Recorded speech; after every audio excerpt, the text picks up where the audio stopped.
here, this is clearly not right. Okay, so I have to do more things to my curve. I have to do more things to my data. I have maybe to low pass this rectify curve. I have to increase my standard deviation. I don't know, let's say I put 10 standard deviations, let's say, okay, 10 standard deviations seems much better than 2 standard deviations. Okay, so I have to do things with my code. I can't just blind run that. Okay, I can't just push buttons. Okay, so this will be the T0. This will be when my muscle started to contract. Let's say 8 times, maybe 7 times. Yeah, okay, 7 times seems a bit high, maybe 6 times. Let's say. Not yet. 5. And 5 is too much. 5.5. Yeah. Yeah. Okay. Let's leave that. So this will be my T0. This will be when the muscle start to contract. Okay. So this is for the Danielle. I think we will record anticipatory postural adjustments, compensatory postural adjustments, IBRA also. This is for you guys that want to determine the start of the agonist contraction. You have to take the baseline mean value plus n times the standard deviations of the baseline activation of your agonist of the movement. Okay.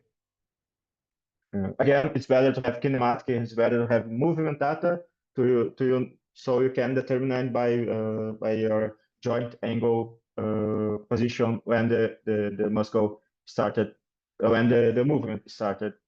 Okay. So yeah, we took a side road here. So let's get back on track. So I have only more the root mean square. I will do the root mean square of this. When I let's record it. Let's take from let's use this T0 to record the data also. So we can have only the concentric phase. Okay. So I'll just do another record from my data. Concentric, I'll call like this. Okay, let's see if let's plot another figure. It's free, so always plot figures. Always see what you're doing, just to see that the data it's running okay. Okay. I'm gonna do 2. I want to do for the 2 muscles. Okay, so this is concentric phase. Okay, let's get back. So I have all my trial. Okay, I have three repetitions, comfortable self-select speed. I have 3 repetitions of fast self-select speed. I first recorded visually the first repetition, this one. Okay, this window. I record that. I did a zoom in. I seen only this window of time here. Okay, I have blue in biceps, red in triceps. Okay, so it was a flexion of elbow. So the biceps have a more vigorous activity. Okay, so here I take the base absolute value. I rectify my signal. Everything that was positive stayed positive. Everything that was negative went up to positive. So I rectify my signal. So I only have positive values here. I determine the T0, the start of contraction of the biceps brachialis. That was the agonist of my muscle. I take the mean baseline plus 5.5 times the standard deviation. Okay, if I do what the literature says to do, that was 2 times the standard deviation, I get a very wrong result here, so I can use that. So I have to modify this. Okay, so I take a value that's more current with what I have here, and I record again to get only the concentric phase. Okay, so yeah, okay, I have the concentric phase of my trial. Yeah. So I have only the concentric phase. Now let's calculate the root mean square. That to finish this the last computation, what the root mean square does. It takes the signal. You have to set a sample window and your sample rate. That's your F sample that was 200 hertz, and you have to set a window to run the root mean square. What this will do? He'll take each data point of your curve and we'll calculate the square of this value. We'll calculate a mean in each time window that you set and take the square root of this. Okay. So let's do each step. I don't know if I will be able to do this. But yeah, let's say square. Okay. Let's see.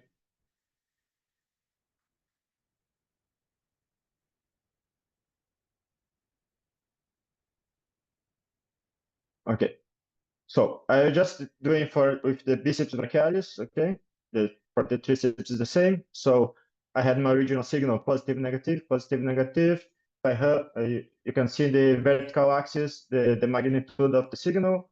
So 500, 1000, 1500, and we calculate elevamos ao quadrado. We calculate the square of this. So I get only positive values here, and it's a much higher magnitude. It's 6 decimal cases. Then with this, I calculate a mean at each 100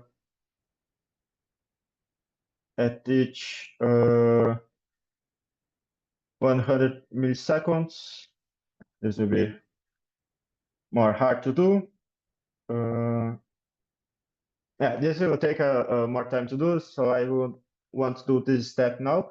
But it's like at each 100 seconds of this, each 100 seconds, that will be 200 things. So each 200 data points, I take a mean value. Okay, so I take the first 200 data points, I get one value, a mean value. Okay, so from 200 to 400, I take another mean value. For 400 to 600, I take another mean value. Okay, so I calculate a mean value of at each time window that I have set, which the length of this time window that I want. In this case, I will set 0.1 second. That's 100 milliseconds. So I calculate a mean value at each time window. Then I have these mean values, and I take the square root of that, because this is a squared value, so it's another magnitude. To return to the original magnitude of my signal, I have to take the square root. Okay, so eleva ao quadrado, calcula a média e tira a raiz quadrada. E I have the RMS, the root mean square. So here I calculate the root mean square, okay, of each curve. No, here I'm using the wrong one. Let's take the concentric. Let's take the concentric.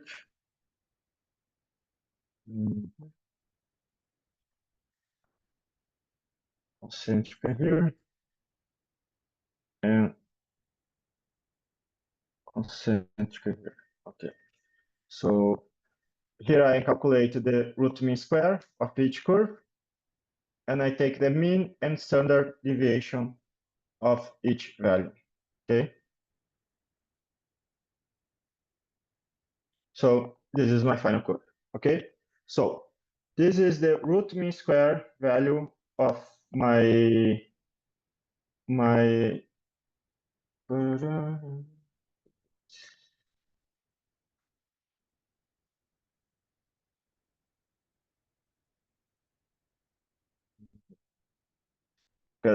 and just editing because I went only the concentric phase. Okay, now I have this is wrong here.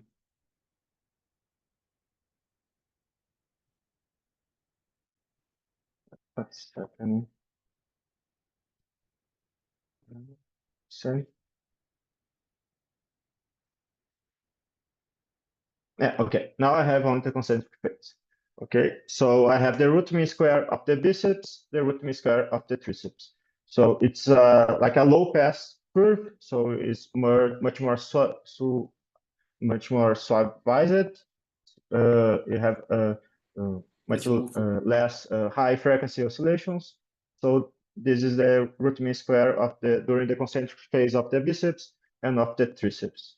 So I calculate the mean value of this and the standard deviation, and I am exporting this to an Excel file.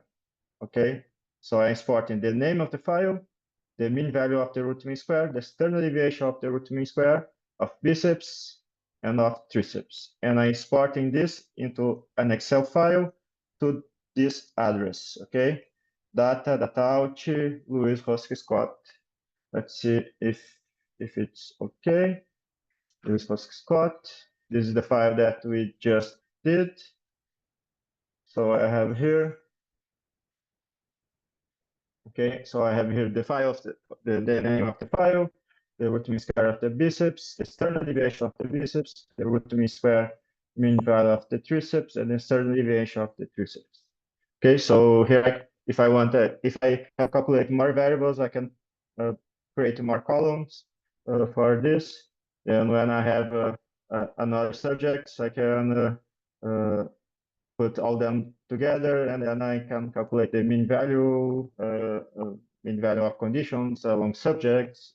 I don't know, you can do everything that you want. Yeah, that's it. So I just did more here a co-activation. Okay, I won't get into that due to the time, but we can also calculate the co-activation between each muscle. That's a co-activation between biceps and triceps.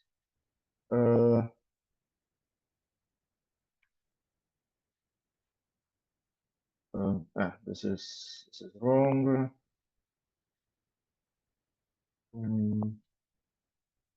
Centered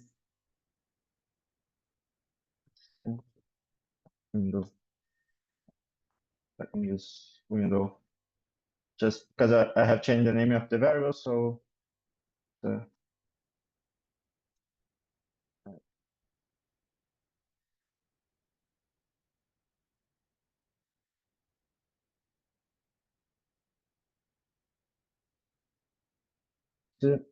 no.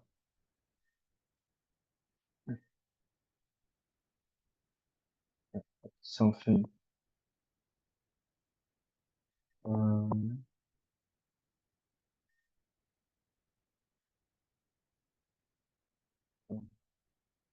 I have changed the name of the variable, so I got lost, but let's honest trial. Okay. Window.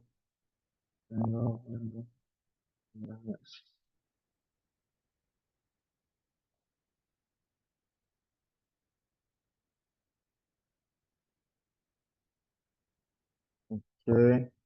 Let's see now. Okay, yeah. So this is co-activation between biceps and triceps during this trial. Okay.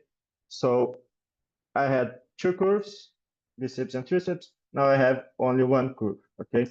So this goes this index goes from 0 to 2. Okay, 0 it's non-activation of both muscles. 2 it's maximum activation of both muscles. So here I am getting high values of co-contraction. This is because how I have normalized my data, because you have to normalize your data before calculating the co-activation. Here I have normalized the data of my of doing the concentric phase by the maximum activation during the same concentric phase. So I get a high percentage value. So I am getting high co-activation.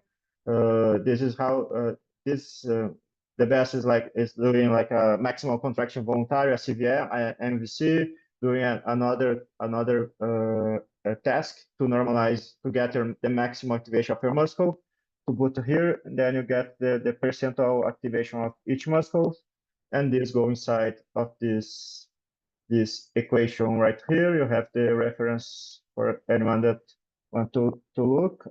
I have took from this study, okay, and this is the equation. You calculate the activation of each muscles, and then you get a curve of co-activation during, for example, a gait cycle.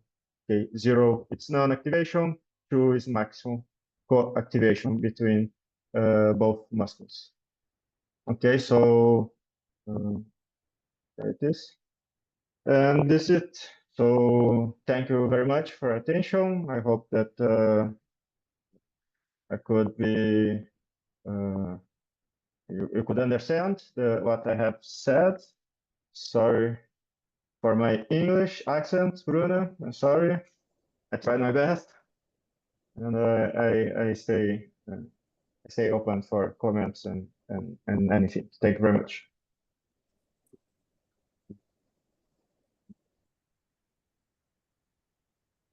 Thank you, André. It was a very good class. Does anyone have any questions? Danielle wrote something in the chat. Danielle wrote something in the chat. Yes. You can also determine T0 by clock acceleration. Yes. You because this T0 would be the start of perturbation of the body. So if like in your experiment you're doing a first step, when you see that clock start to moving, you can determine this as start of the perturbation. And then from this T0 you go and calculate those the muscles spatatory compensatory in relation to this clock start of movement of the clock.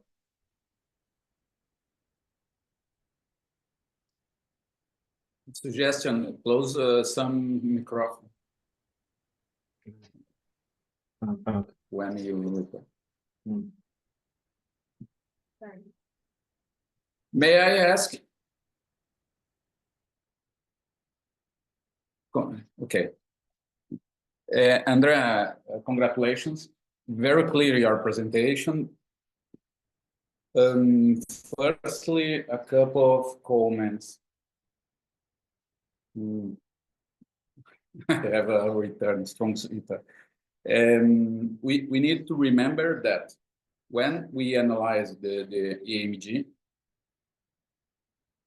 firstly, the EMG, the electromyographical signal, has a paradox because we have a very crucial information for the motor control during the movement, the locomotion. But at the same time, we have the signal from the biomechanics with the most of noise or artifact. And then we need to pay attention in this analysis. And Andrea have showed a very clear mode. For example, the question raised by Klaus, it's so important using the Nyquist criterion for the sampling frequency. Hertz of the sample frequency, it's so high.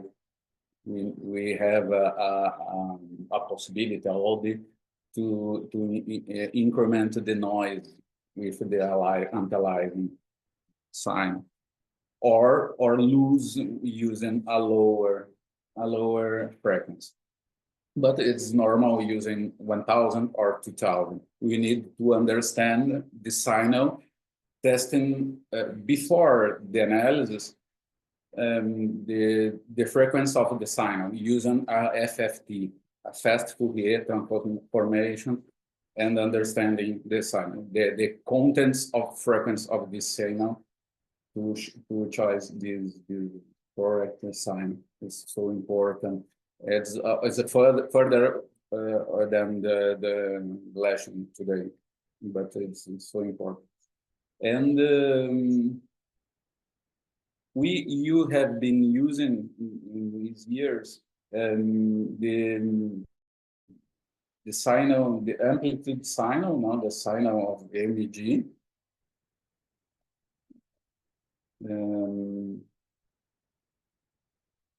And we use sometimes the time of activation.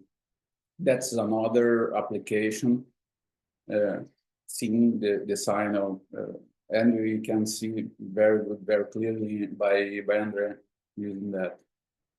For example, for the APAS, anticipatory postural adjustments. And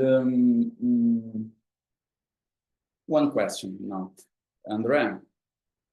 In the group, we, in our tradition, we have been using the terms co-activation just to confirm if you are using that. Co-activation we use when we see how concomitantly, just in time, when the muscles, both muscles are activating together, just using the time when they are on activating concurrently, just using the time.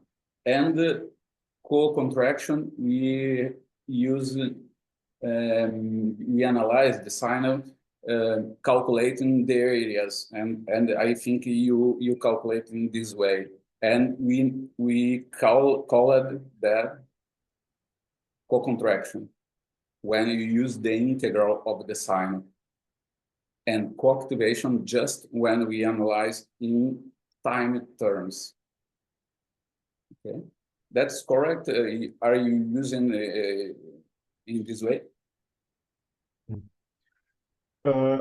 Yeah, Professor. So I have understood that the co-activation would be related to the activation, to the electromyography signal, and contraction would be because the electromyography will be related only to the activation, and we are not the data is related, but we are not seeing the contraction of the muscles per se. I have understood that. I think this Kinner study talks about this, that on contraction co-activation. But yeah, I think this is more a terminology discussion. But in the mathematics, I am not determining the on-off phase. This I am not doing. I just took in the normalized value and then calculate normalized value of one muscle versus normalized value of another, and a ratio between them. But I am not looking at on-off, for example. If like a binary, okay, it's on or off. I'm not looking to that. I'll give an example. Oh my God, I'm not. I will try without hear me, guys, if it helps. For example, in the mean 2006, a very classical paper where Minetti and his group presented the data of EMG in aged people. Okay, and he presented that very important message about the aging, explaining one of the most important reasons for the higher metabolic cost. Okay, he showed that the aged people, in comparison to young adults, okay, the co-activation were higher than in adults. The co-activation, and they analyzed just the timing of activation when the both muscles, the antagonist muscles, were activating together concurrently. Okay, just in time points, and that is a little bit limited to analyze the problem of co-contraction. And we have been using as tradition, then I clarify here, you know, that we use it when we analyze just the times of activation, muscles activation just in this part, when the muscles are activated concurrently, we have this time as a percentage of whole cycle. This step, and we use in this way, and we call this co-activation. When we use the area of both muscles, we calculate the integral, the area of the muscles as a function of time. We call that as co-contraction. Just a comment about that, about our classical use in these terms. It's not used in everywhere. It's not our convention between us in Locomotion, LocoComfa. No? We have been using in this way. Just a comment, because it's so important, you know, because we need to remember, as we are in Locomotion and LocoComfa, because the co-contraction it's a more complete analysis of the problem, no? Because we take in consideration also how much we activate together, not just the timing when the muscles are activating together. And then it's most complete analysis of this problem. And this data, this information, the co-contraction, give us important information about the source of muscle, the cost, energetic cost, the economy of locomotion now, because we know a source different of the mechanical work when we walk now or run, and that's so important for us, this analysis that you have presented today.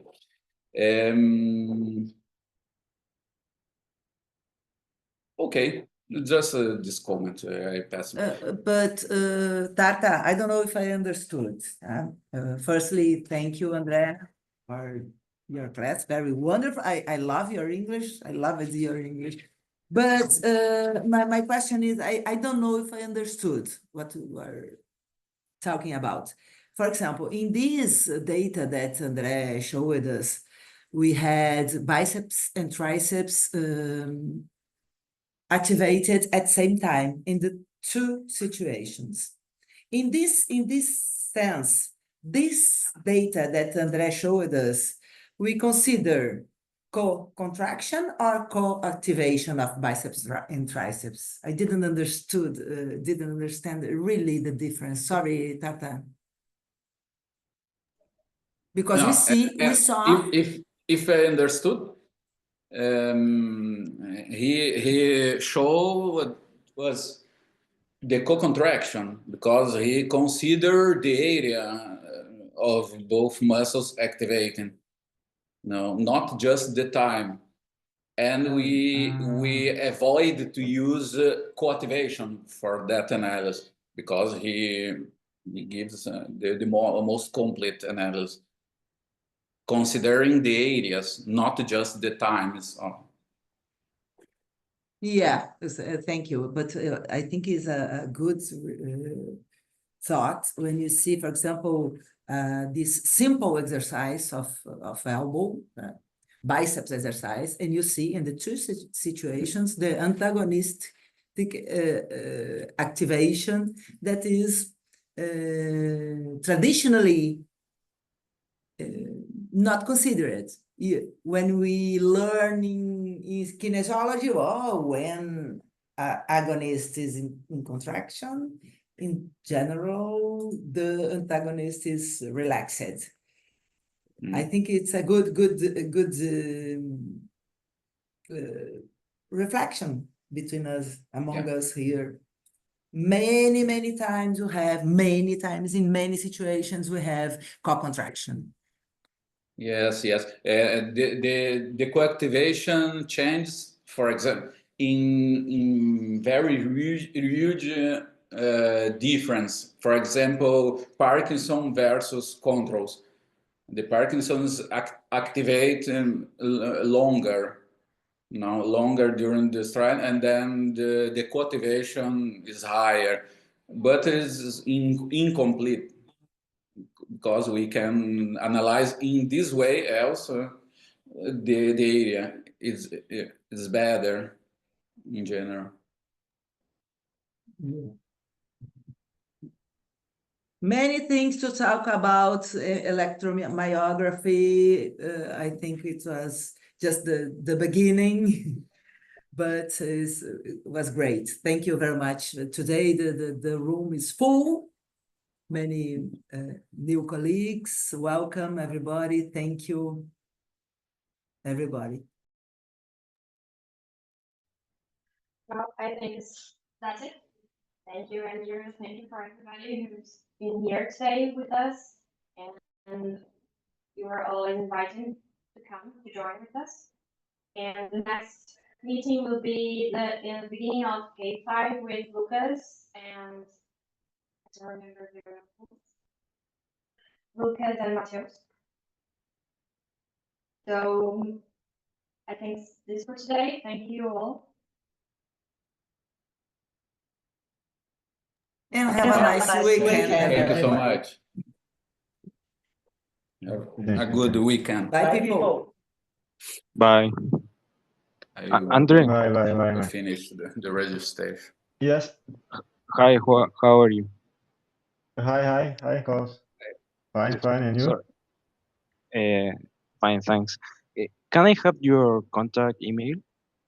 Yeah, sure. Can put in the chat.